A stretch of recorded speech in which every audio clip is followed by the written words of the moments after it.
Good afternoon. Welcome back to the 2022 PGA Championship here at Southern Hills Country Club, Tulsa, Oklahoma. We are joined by Will Zalatoris, who carded a 1-over-par 71 today, finishing runner-up in our PGA Championship, losing in a playoff. Will, an incredible day, incredible number of ups, a few downs, and some extra holes. Maybe if you could take us through your emotions, most especially on the back nine, and just how you got here today. Yeah, I actually thought that tee ball on 18 went in the water. So, the fact I was able to get into a playoff was huge. I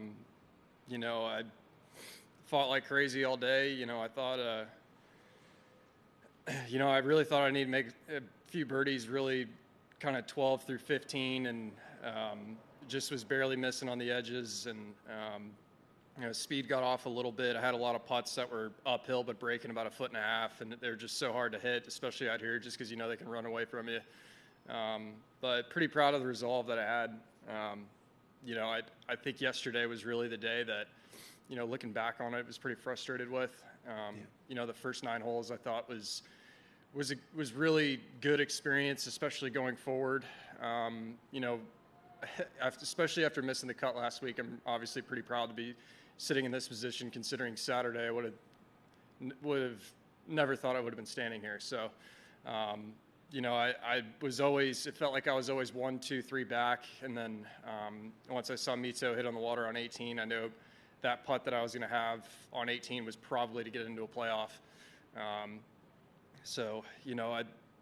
We'll bottle that putt on 18 for the future. So, pretty excited where my game's at for sure. And, like I said earlier, I know I'm going to get one. It's just a matter of time.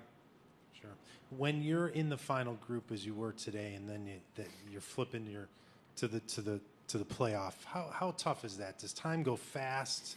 Are you shell shocked? I mean, how does that all play through in your mind in that short, what is ultimately a rather short amount of time? Yeah, I thought I'm actually really glad that I had the experience from San Diego. I got done on 18 and was turning right back around, going straight into the playoff, and it was a blur. This one I made sure that I gave myself some time, try to take everything a little bit slower, walk slow, kind of soak in, be present with where I'm at, as opposed to everything just kind of coming at you. So I, hey, I'll play those holes in 1 under any day of the week, and JT happened to play them in 2. I had a great putt on 17. We just underread it. So I'm, like I said, hats off to JT. I mean, he's been due for a while to get, another win, let alone a major. So it's pretty excited for him. Classy. All right, let's hit the ground with some questions. Let's start here on number 4.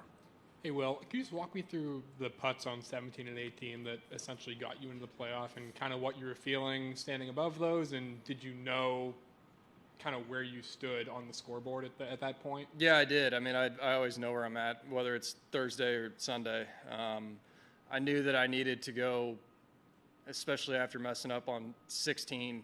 I knew I needed to go 3-3 to win for sure, 3-4 probably to get into a playoff.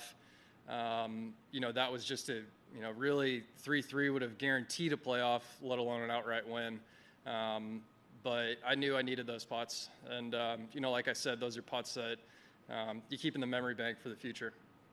In the shot on 6, the one that resulted in the shot from the cart path, I saw you after the tee shot kind of put your head in your hands, drop your club. Can you walk me through, I guess, what you were feeling in that moment? Like, what were your expectations, I guess, for how the next few holes would play out? Yeah, that was just bizarre. It's in off the right.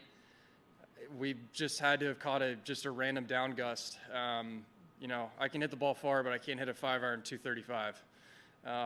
So it just was a very bizarre wind. It's not like I pulled it and it rode the wind or anything. I mean, if anything, that was pushed on my line and, obviously got a firm bounce. But, that up and down is the best up and down I've ever had. So it was, from there on, that was a pretty good momentum boost, honestly, even though it was bogey.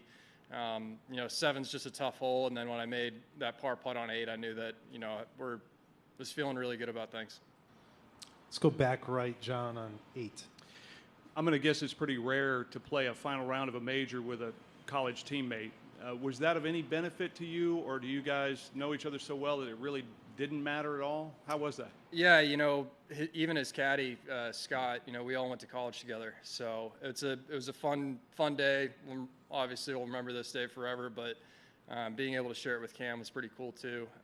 We roomed together when we were for tournaments. Pretty much every event I played at Wake, I was pretty much staying with him. So it was a lot of fun. It's a good added comfort level. I've played with obviously a bunch of world number ones, and to me it's the same. But playing with a buddy and being able to crack jokes, and especially since we've all known each other for 7-8 years, so it was a lot of fun. Let's go straight back on 7. Yeah, Will, you play the game long enough, you're going to have a tough finishing hole. For Mido to go through what he did in a major, do you feel for him at all? Yeah, I do. I mean, he played unbelievably well this week. This 18th hole is one of the toughest finishing holes in all of golf.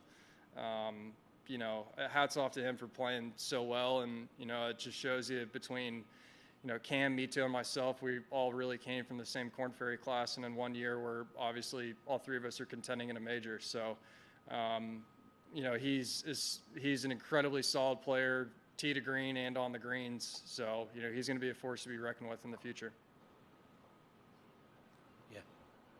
What? So, you demonstrated not only that you're a young major player, but now you're a young major contender. You showed it in Augusta. You show it here. I mean, you can win, or you get close to that. Is there anything special about the majors that makes you play like this? Or?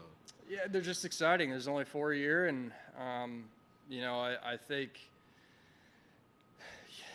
I wish I could give you a better answer than we've only got 4 a year, and I think it's been a dream of mine to win a major since I was a little kid. It's never been to be world number 1 or anything like that. It's been to win a major.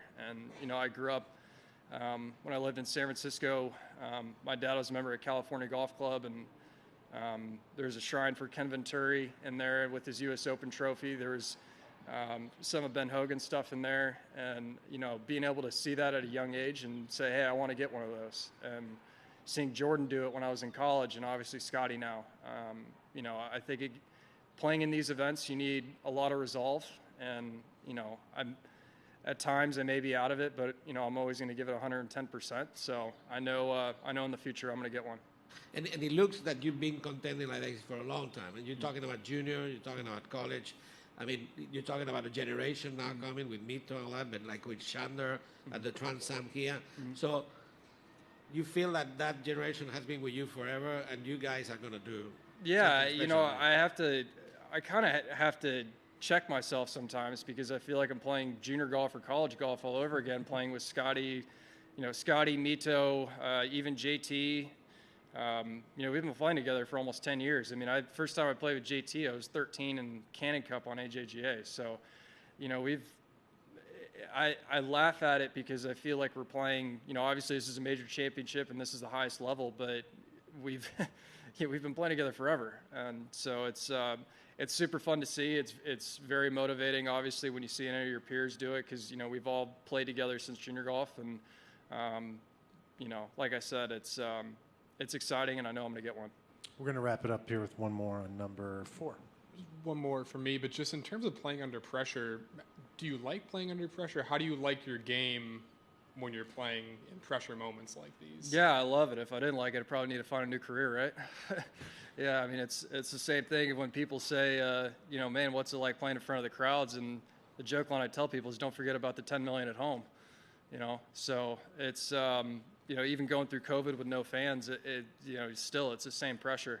I think it's something that every kid, obviously, when they're on the putting green, the putt, they have the last putts to win the Masters or whatever it is, the PGA Championship, and that's what you practice for, and that's why at home, when I'm playing with guys, that obviously are in Dallas, we're playing money games. It's not because of course I want to beat them. I want to get in their, get in their pocket, but it's not about the money. It's about hitting shots under pressure that'll resemble to come out here just to make this a little bit easier.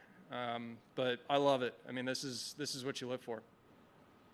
Will, thanks for the insights all week long. Incredible performance. Take something from it, and we'll see you out here again soon. Thanks, guys. Thank you, Take sir. care.